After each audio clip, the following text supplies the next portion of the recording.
Ó, hoje a gente vai mergulhar em 3 capítulos do livro de Números que, olha, muita gente acaba pulando. Mas é justamente ali, escondido na jornada de Israel pelo deserto, que a gente encontra lições profundíssimas sobre ordem, sobre o confronto com a morte e sobre a fragilidade até dos líderes mais fortes. Para começar nossa análise, vamos pensar numa ideia central. E se aqueles 40 anos de peregrinação não fossem só uma punição? E se, na verdade, o deserto fosse uma intensa sala de aula? Uma verdadeira escola onde Deus estava ensinando a Israel sobre quem ele é, sobre a humanidade e sobre o que realmente significa ser santo. E para a gente sentir o peso do que está acontecendo, é crucial entender a linha do tempo. Nós não estamos no começo da jornada. Estamos no último ano. A geração que saiu do Egito já morreu no deserto. Agora é uma nova geração que está ali, na beira da Terra Prometida, voltando para o mesmíssimo lugar onde seus pais falharam. Dá para imaginar a tensão no ar? Ok, nosso primeiro ato começa em Números 18. Depois de uma rebelião bem séria contra a liderança de Arão, Deus intervém. E ele não cria apenas regras, não. Ele estabelece todo um sistema para proteger a sua própria santidade. E olha só que interessante o jeito que Deus organiza o serviço. Os sacerdotes ficam na linha de frente, que é o lugar de maior privilégio, claro, mas também de maior perigo. Já os levitas, eles agem como uma espécie de barreira sagrada. Essa estrutura toda não era só burocracia, era proteção. Era o jeito de Deus dizer: a minha santidade é real e é assim que vocês podem conviver com ela sem serem consumidos. E como garantir o sustento de quem servia no tabernáculo? Para isso, Deus estabelece uma aliança de sal. No mundo antigo, o sal era símbolo de permanência, de pureza, de lealdade. Então, ao usar essa expressão, Deus estava basicamente dizendo que a promessa dele de cuidar dos sacerdotes era inquebrável, fiel, eterna. E isso nos leva, então, ao ponto alto do capítulo. Enquanto as outras tribos iam receber terras como herança, os sacerdotes e levitas não. Por quê? Porque eles receberiam algo infinitamente maior. O próprio Deus seria a porção, a segurança e herança deles. A maior dádiva que Deus pode dar é Ele mesmo. Agora a gente sai da ordem do santuário para encarar o maior problema do deserto: a morte. Em Números 19, Deus cria um ritual, muito único e misterioso, para lidar com a impureza que vinha do contato com o corpo morto.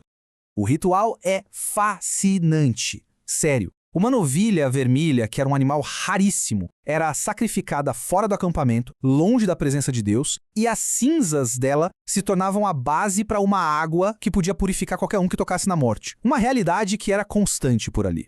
E aqui que está o grande paradoxo, uma coisa que intriga os estudiosos há séculos. A pessoa que preparava essa água ficava impura no processo, mas essa mesmíssima água tornava pura a pessoa que estava contaminada. Como assim? Como pode? Essa tensão toda aponta para um mistério bem mais profundo. E a resposta a gente encontra lá no Novo Testamento. O livro de Hebreus revela que esse ritual todo era uma sombra, sabe? Uma prévia do sacrifício de Cristo.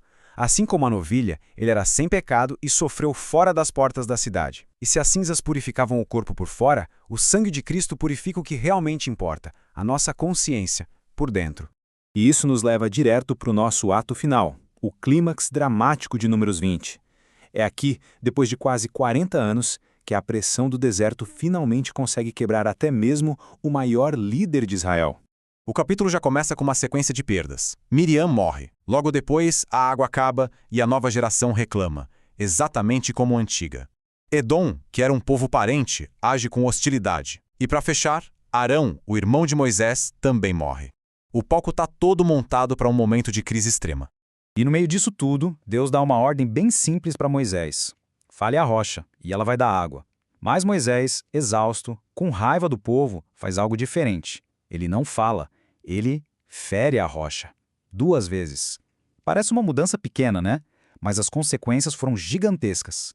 Só que não foi só a ação, foram as palavras. Quando ele diz, será que nós tiraremos água? Moisés se coloca no lugar de Deus. Ele assume o crédito pelo milagre e, na sua raiva, ele representa mal o caráter de um Deus que é misericordioso. Ele falhou em santificar a Deus na frente do povo. E o juízo foi duro. Por causa desse ato de incredulidade e desobediência, nem Moisés nem Arão poderiam entrar na Terra Prometida. A lição é pesada, mas é clara. Quanto maior a responsabilidade de um líder em representar a Deus, maior a consequência de falhar nessa representação. Mas aqui tem um detalhe maravilhoso, que a gente não pode perder de vista.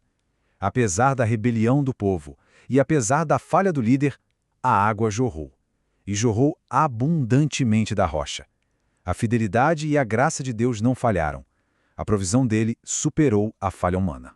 Então, como é que a gente junta todas essas peças? A escola do deserto estava o tempo todo ensinando através de sombras, de figuras que apontavam para uma realidade muito maior que ainda estava por vir. A lição de Números 18 nos mostrou que a nossa segurança máxima não está naquilo que a gente possui, mas em quem nos possui. A verdadeira herança é o próprio Deus. Já a lição de Números 19 revelou a necessidade de uma purificação muito mais profunda, algo que um ritual externo jamais conseguiria alcançar por completo. Estava apontando para um sacrifício que limpa por dentro. E, por fim, a lição de Números 20, com a rocha, nos dá uma imagem belíssima de Cristo. Ferido uma única vez na cruz, como a rocha lá em Êxodo, agora a gente só precisa falar com ele em fé para que a água viva, a graça de Deus, possa fluir sem parar. E tudo isso nos deixa com uma pergunta para a gente refletir.